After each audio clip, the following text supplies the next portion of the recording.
Assalamu alaikum. Welcome to Hasil the Lab 1. Light in the Night is a very interesting story which highlights the history of street lamps. It is indeed a symbolic story. Before the installation of street lamps, people in London would use moonlight to socialize. There were many link boys who would hold a burning torch for rich people for a small fee. London is a major capital city. At night, it glows brightly like most modern cities. Before the 17th, London was much smaller than it is now. On cloudless, moonlit nights, people would take advantage of the moonlight and go out to socialize. But night time in the city could be dangerous. You could trip, fall, and injure yourself. If you fell in the river, you could drown. You could be attacked or robbed by criminals who roamed the streets. You could easily get lost. If people wanted to go out at night, they would have to carry a burning torch or lamp, or if they were rich enough, pay someone else to carry it. There were many link boys who would, for a small fee, hold a burning torch or lamp ahead of people so that they could see the way through the dark streets. Some of these link boys were dishonest and would rob the people who had employed them and then run off and leave them in the dark.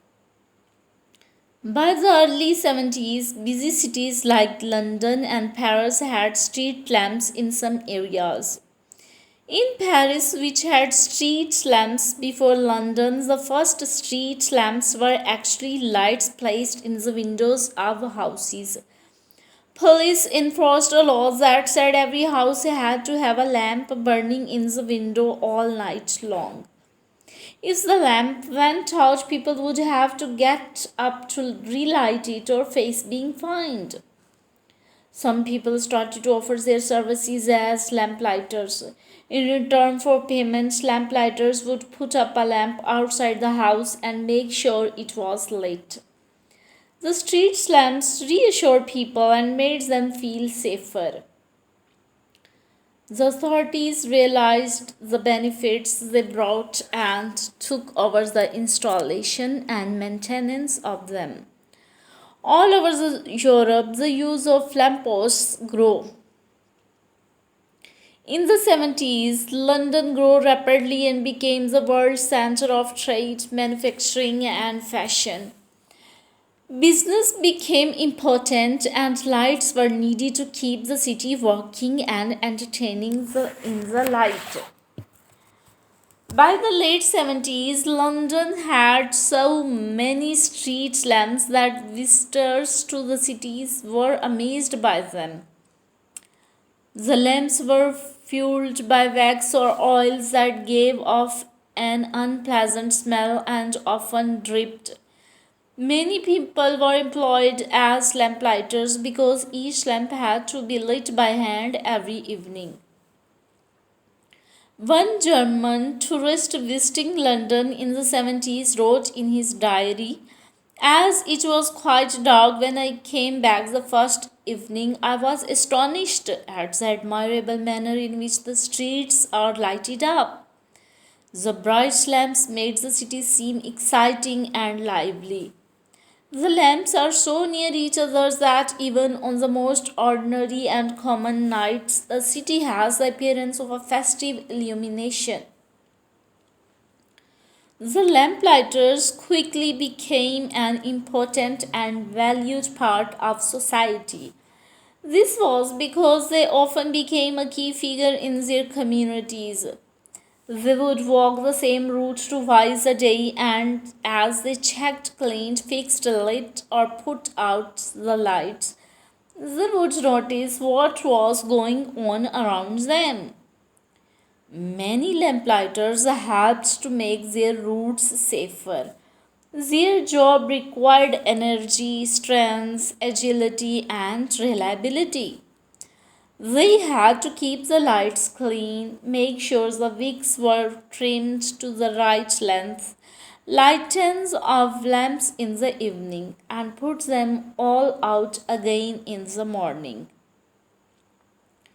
Many lamplighters were pleased to be guardians in their communities, and often the job would be passed on from parent to child. The lampposts of London were designed with a bar sticking out on either side at the top so that the lamplighter could safely rest in his ladder on them. Lamplighters moved quickly, carrying their ladder and going up and down it hundreds of times a day. The lampposts were decorated with the royal crest and were looked after carefully by the lamplighters. When gas lamps started to be used from 1805 onwards, they changed the work of the lamplighters.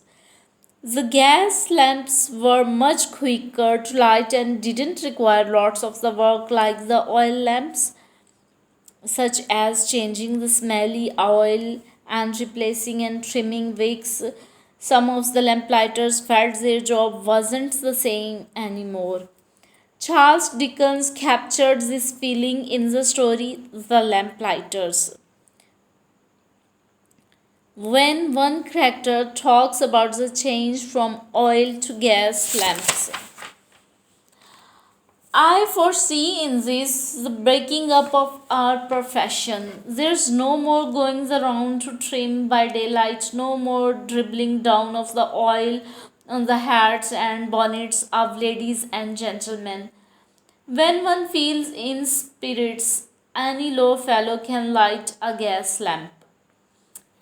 Gas lamps were better than oil lamps in many ways, although a big issue with them was that every now and again one would blow up. All time gas lamps replaced oil lamps. Later, with the invention of electricity, gas lamps were replaced by the electric lamps, which now dominate modern streets. Today, there are still 1,500 gas lamps in London. 5 people are employed to operate them. They light them every evening and put them out every morning.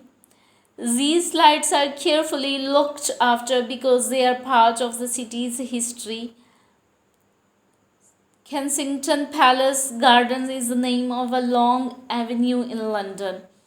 It is lined with grand old buildings and is lit entirely by gas lamps. There you can imagine what it would have been like in London during the time of Charles Dickens. Listen as many times as you need and read. We will meet soon, inshallah. Till then, Allah Hafiz. Bye bye.